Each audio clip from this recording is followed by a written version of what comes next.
Salam sejahtera, terima kasih karena bersama dengan saya di Nazilin Unity Channel. Keputusan kali ini daripada Mufti Perak pasti menggemparkan Akmal Saleh. Akmal Saleh baru-baru ini telah begitu giat menggesa supaya memboikot Kekemat apabila isu tentang kalimat Allah dalam stocking, di atas stocking telah menjadi tular. Namun demikian hari ini, Mufti Perak menggesa supaya boikot Kekemat dihentikan. Cara masyarakat menangani isu stalking kalimat Allah telah tersasar jauh daripada landasan keadilan Islam sejagat, kata Wan Zahidi Wan Teh.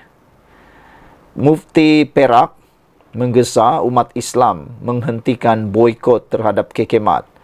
Kerana respon tersebut, isu terhadap isu penjualan stocking tertera kalimat Allah oleh kedai serba nikah itu sudah tersasar jauh daripada landasan keadilan Islam. Wan Zahidi Wan Teh berkata, mengikut kaedah kehakiman Islam, rukun penting dalam pelakuan jenayah ialah niat dan keinginan melakukannya dan menerusi tindakan susulan Kekemat. Tuduhan menghina Islam tidak terbukti.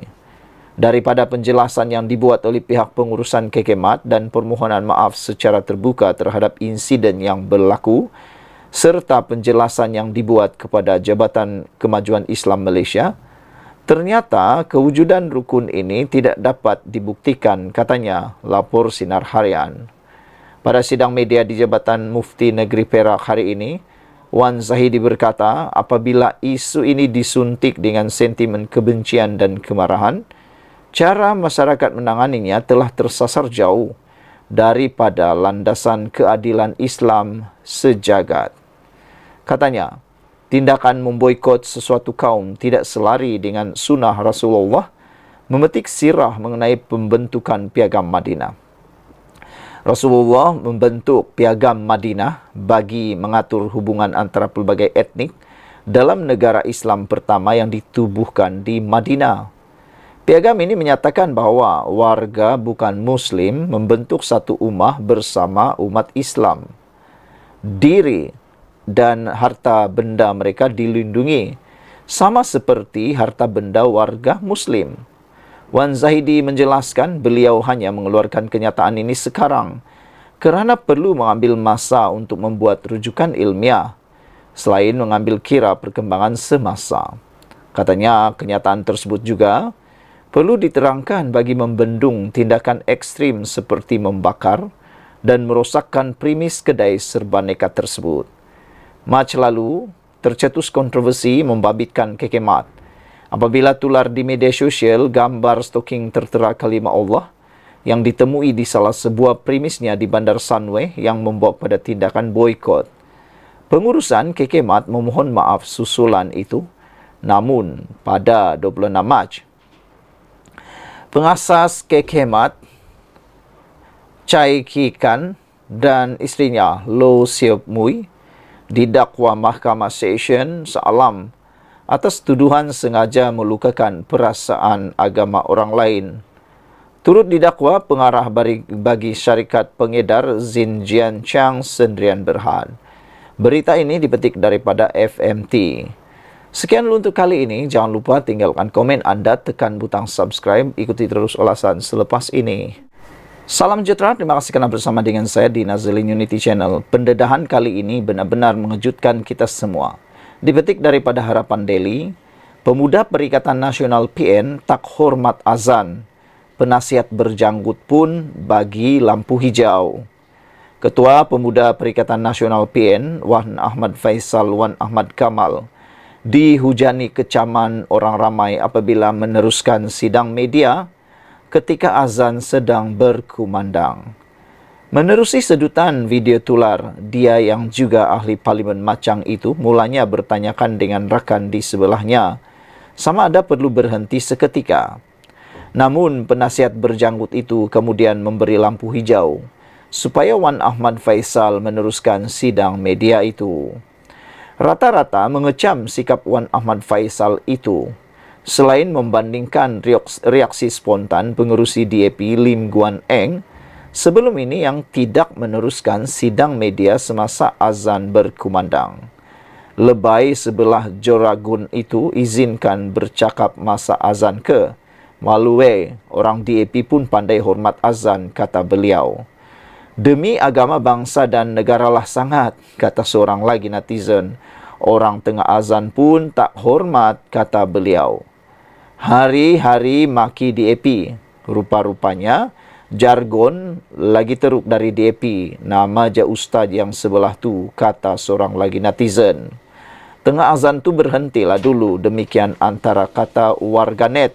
Selepas isu tular ini, pemuda PN tak hormat azan, penasihat berjanggut pun bagi lampu hijau. Saudara-saudara sekalian, bercakap tentang perkara tak hormat ini juga tular di media sosial apabila seorang ustaz yang telah seorang guru bergelar ustaz telah pun membuat satu kenyataan hantaran yang berniat menjatuhkan, yang seperti berniat untuk menjatuhkan maruah Perdana Menteri ke-10. Namun demikian, apabila itu berlaku tular, akhirnya ustaz ini tampil memohon maaf dengan pengakuan bahawa beliau kata, ustaz itu kata, hanya bergurau tak sangka ada kawan-kawan tularkan. Apabila beliau memohon maaf seperti itu, antara komen daripada netizen atas permohonan maaf itu ialah ada yang menulis, kata mereka, rata-rata warga maya menegaskan bahawa perkara membabitkan maruah seseorang bukan boleh dibawa bergurau. Apa kata kalau maruah beliau pula ustaz itu yang dibawa bergurau, kata mereka. Tidak kurang juga yang menggesa pihak Kementerian Pendidikan mengambil tindakan tegas memandangkan ucapannya tidak mencerminkan kepribadian seorang ustaz. Benda menjatuhkan maruah orang kau buat main. Aduh, sedih dengan perangai walaun ini, kata seorang lagi penulis. Jadi alasan bergurau dalam grup tertutup tu Allah tak lihat ke? Malaikat tak tak catat ke? Kata beliau. Takut dosa qazaf atau takut diambil tindakan? Ustaz, macam ini tak boleh dibiarkan dan terus dalam KPM, kata seorang lagi penulis. Ustaz, sebeginilah yang akan meracuni fikiran anak-anak di peringkat persekolahan, kata seorang lagi netizen. Dapat apa jadi pentaksub politik? Kalaupun kita gemar politik, politik harus jadi ruang diskusi, ruang pertikaian, memberi merangsang ide. Bukan jelek macam ni. Tak kira di pihak manapun. Biarlah kita bergaduh soal idea, bukan label-melabel. Demikian antara komentar netizen. Sekian dulu untuk kali ini. Jangan lupa tinggalkan komen anda. Sila tekan butang subscribe. Kita jumpa lagi. Bye-bye. Salam sejahtera. Terima kasih kerana bersama dengan saya di Nazilin Unity Channel. Ini hadiah paling besar daripada Datuk Seri Anwar Ibrahim untuk rakyat Kelantan. Bahkan dijangkakan dengan pengumuman daripada Anwar Ibrahim ini, ada dua perkara yang berlaku. Pertama, ia secara otomatiknya menidakkan ataupun membuang sentimen kononnya kerajaan pusat persekutuan menganaktirikan kerajaan-kerajaan negeri di bawah pimpinan Perikatan Nasional. Dengan inisiatif daripada Anwar Ibrahim dan kerajaan persekutuan yang diumumkan ini, maka terbuktilah Anwar tidak pernah berdendam dengan kerajaan-kerajaan negeri di bawah Perikatan Nasional.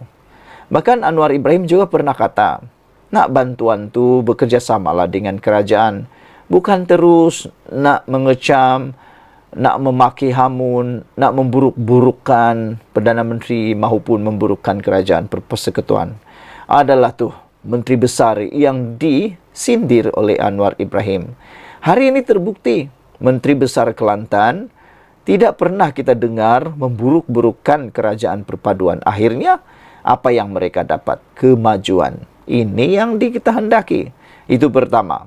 Yang kedua, adakah dengan pengumuman daripada Anwar Ibrahim ini ada harapan Parti Pakatan Harapan ada kerjasama baru dengan PAS.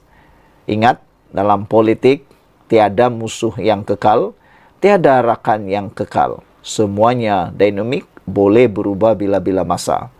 Hari ini, apabila Anwar Ibrahim menyatakan, lepas ini jemaah haji di Kelantan boleh terbang terus dari LTSIP ke Mekah. Jemaah haji di Kelantan selepas ini boleh menggunakan lapangan terbang Sultan Ismail Petra LTSIP di Kota Bahru untuk terbang terus ke Mekah. Wow, ini satu berita paling gembira untuk umat Islam yang ada di Kota Bahru maupun di Kelantan. Mereka tidak perlu lagi bersusah payah berkumpul di Kuala Lumpur International Airport ataupun KLIA untuk pergi ke Mekah. Mereka hanya perlu berada di Kota Bahru di LTSIP untuk terus terbang ke Mekah. Perdana Menteri Datuk Seri Anwar Ibrahim berkata, untuk merealisasikan hasrat itu, Kerajaan Persekutuan bersetuju untuk menambah landasan LTSIP sejauh 400 meter lagi, kata beliau. Menurutnya, penambahan landasan itu merupakan permintaan dari Kerajaan Negeri Kelantan agar LTSIP boleh menjadi landasan antarabangsa sekaligus memudahkan jemaah haji di Kelantan selepas ini. Fasa 1 sudah siap dan Menteri Besar Datuk Muhammad Nasharuddin Daud ucap terima kasih. Tapi beliau minta tambah lagi landasan sepanjang 400 meter untuk menjadikan Kelantan sebagai lapangan terbang antarabangsa. Oleh itu, Kerajaan Persekutuan bersetuju untuk menambah landasan tersebut dan kita akan laksanakan secepat mungkin supaya jemaah haji akan terbang terus dari Kota Bahru ke Jeddah, katanya lagi. Beliau berkata demikian ketika berucap pada Majlis Sambutan Aidilfitri Madani 2024 di Pusat Transformasi Luar Bandar ATC Tunjong yang turut dihadiri Menteri Pertanian dan Keterjaminan Makanan Datuk Seri Muhammad Sabu serta Menteri Sumber Asli dan Kelestarian Alam Nik Nazmi Nik Ahmad. Tambah Anwar, beliau akan meminta Menteri Pengangkutan Anthony Loke Siu Fuk untuk menyegerakan pembinaan LTSIP yang sedang dilakukan ketika ini. Petang semalam, Anwar sempat meluangkan masa hampir 30 minit untuk meninjau fasiliti dan kemudahan yang disediakan di Terminal Baharu LTSIP Fasa 1 yang mula beroperasi semalam. Pengoperasian Fasa 1 terminal itu mampu menampung 1,5 juta penumpang. Manakala pembinaan Fasa 2 akan dilaksanakan serta-merta dan dijangka akan menampung 4 juta penumpang.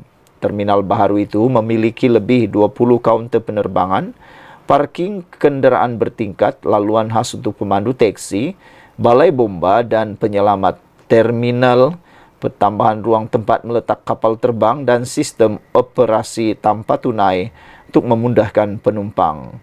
Projek pembesaran dan naik taraf LTSIP itu melibatkan kos 440 juta ringgit Malaysia. Sekian dulu untuk kali ini. Jangan lupa tinggalkan komen anda, ikuti terus ulasan selepas ini. Salam sejahtera. Laporan kali ini, ulasan kali ini dijamin menyengat, dijamin masuk akal dan dijamin anda akan tertarik dan tolong share supaya ramai orang bukan saja tergelak, bukan saja menitis air mata, bukannya sedih menitis air mata, tapi menitis air mata kerana terharu dan rasa sebab dengan pendedahan ini. Lucunya sampai boleh mengalirkan air mata. Tak percaya?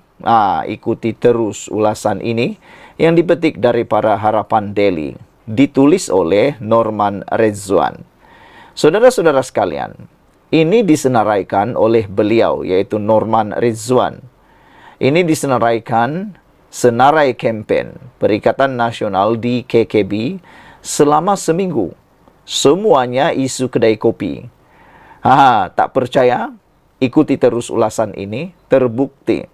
Selepas seminggu kempen PRK itu, semuanya yang dinyatakan oleh Perikatan Nasional adalah isu-isu yang bermain di kedai kopi yang tidak berguna langsung menurut Norman Rezwan. Apa yang ingin dibawa Perikatan Nasional untuk warga Kuala Kubu Baru? Persoalan ini sangat penting. Apa yang ditawarkan oleh Perikatan Nasional di Kuala Kubu Baru bagi menumbangkan kerajaan Pakatan Harapan ataupun mau merebut kerusi tersebut? Kegilaan apa pembangkang main isu kedai kopi? Kegilaan apa pembangkang main isu kedai kopi? Dah seminggu waktu berkempen, saya mendapatkan maklumat dari staf dan rakan-rakan yang turun mengikuti perkembangan berkempen di Kuala Kubu Baru. Selain itu, saya mengikut rapat di media sosial kempen KKB, sama ada di pihak kerajaan maupun pembangkang. Banyak sangat dalam jangkaan saya menjadi kenyataan. Atau dengan kata lain, ramalanku tepat belaka. Lawak pertama, saban pilihan raya. Jika kita menang, kita akan menjadi kerajaan di mana lanskap politik negara akan berubah. Ini lawak pertama yang menjadi modal kempen Perikatan Nasional. Sudah saban kali berulang-ulang digunakan naratif ini. Kalau kita menang, kita akan jadi kerajaan yang akan mengubah lanskap politik negara. Itu kata-kata Perikatan Nasional setiap kali kempen berlaku. Tapi yang menjadi pertanyaan, daripada celah mana Perikatan Nasional boleh menjadi kerajaan dengan hanya menang satu Dewan Undangan Negeri? Satu Dewan Undangan Negeri. Mentang-mentanglah penyokong mereka, iaitu Walaun, dia punya gebang macam penyokong dia tak pergi sekolah dibuatnya. Kemudian timbul isu kontroversi apabila Ketua Penerangan PAS bertanya pula mengenai taraf pendidikan calon Pakatan Harapan PH. Bila ditunjuk keputusan semua terdiam dan diri sendiri berasa malu. Apa jenis kebodohan meminta keputusan SPM itu? Maka netizen kata, cuba nak menjerat musuh, tapi jerat tersangkut di leher sendiri, kata netizen. Tak cukup dengan itu, diungkit pula bahawa calon PH sekolah vernacular. Apa kena-mengena dengan sekolah itu? Sedangkan pemimpin PAS, anak pemimpin PAS, malah dikatakan cucu Presiden PAS juga dihantar di sekolah vernacular. Seperti disangka, isu perkauman. Pilihlah Melayu, jangan pilih calon Cina. Itu pun jadi isu kedai kopi, modal kedai kopi Perikatan Nasional. Isu perkauman. Pilih Melayu, jangan pilih calon Cina. Sedangkan mereka pada pilihan raya umum lalu meletakkan calon Cina gerakan di 30 kerusi parlimen. Perikatan Nasional pun ada calon Cina daripada parti gerakan, bahkan melibatkan 30 kerusi parlimen. Malah calon mereka ada cakap Melayu pun tak berapa nak lepas. Mereka boleh pilih calon Cina, orang lain tak boleh. Inilah sikap yang sering kali dicanang-canangkan oleh penyokong atau selalu dilaungkan oleh penyokong, disindir oleh penyokong Pakatan Harapan kepada Perikatan Nasional, iaitu Walaun. Kata penyokong Pakatan Harapan, kalau kamu buat boleh, tapi orang lain buat tak boleh. Itu selalu dimainkan. Kemudian dimainkan isu Papagomo ditahan polis. Kononnya betapa kejamnya Anwar Ibrahim. Sedangkan apa kena-mengena dengan Anwar Ibrahim? Papagomo yang menghina yang di Pertuan Agong, Perdana Menteri yang dipersalahkan. Aduh, gila punya cara kempen, kata Norman. Saudara-saudara sekalian, bercakap tentang Papagomo, ramai netizen yang mereka kata, siapa Papagomo ni? Tiba-tiba muncul, tiba-tiba pula macam jadi hero. Sedangkan beliau bukan pengamal undang-undang, jauh sekali negarawan. Tapi mereka pula mau dibanding-bandingkan dengan Anwar Ibrahim. Lagi satu, Papa Gomo bercakap boleh dipercayai pula oleh para walaun. Sedangkan untuk makluman Anda semua, Papa Gomo tiada latar belakang undang-undang. Tapi dia bercakap seakan-akan dia tahu semua undang-undang yang ada di Malaysia. Gila punya cara kempen ini, kata Norman Rizwan. Calon perpaduan pakai selendang dijadikan isu kononnya hendak menipu orang Melayu. Orang Cina kamu takbir, walaun sahut takbir, itu okey pula, kata Norman Rizwan. Maaf cakap, apakah kebengangan ini sangat kempen PN ni? Tak boleh ke jaga sikit maruah pengikut kamu tu? Janganlah diperbodohkan mereka sebegitu rupa, tulis beliau. Akhirnya saya melihat jika PN menang, apa mereka nak buat untuk penduduk Kuala Kubu Baru. Hendak janji bulan dan bintang, mereka bukan kerajaan. Sukar mendapat peruntukan dari kerajaan negeri. Jadi, kempen mereka pasal kelulusan SPM, Melayu Cina, Papa Gomo hina Agong, konon menang PN jadi kerajaan, isu pakai tudung. Betul-betul. Mereka buat walaun pemikiran IQ bawah 50. Sebab kempen mereka betul-betul nak perbodohkan rakyat. Datang pula Noh Omar cerita pasal apa dia buat. Masa dia jadi timbalan Menteri Dalam Negeri? Ingatkan nak beri cadangan-cadangan atau manifesto terbaik untuk penduduk KKB. Sebab itu, saya katakan, pembangkang main isu kedai kopi. Sebab itu, pagi ini saya menulis ala santai kedai kopi.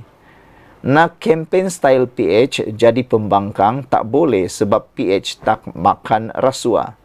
Jadi fitnah dan mainkan isu perkauman sajalah modal pembangkang sekarang ini. Dulu, Inggris yang suka perbodohkan orang Melayu.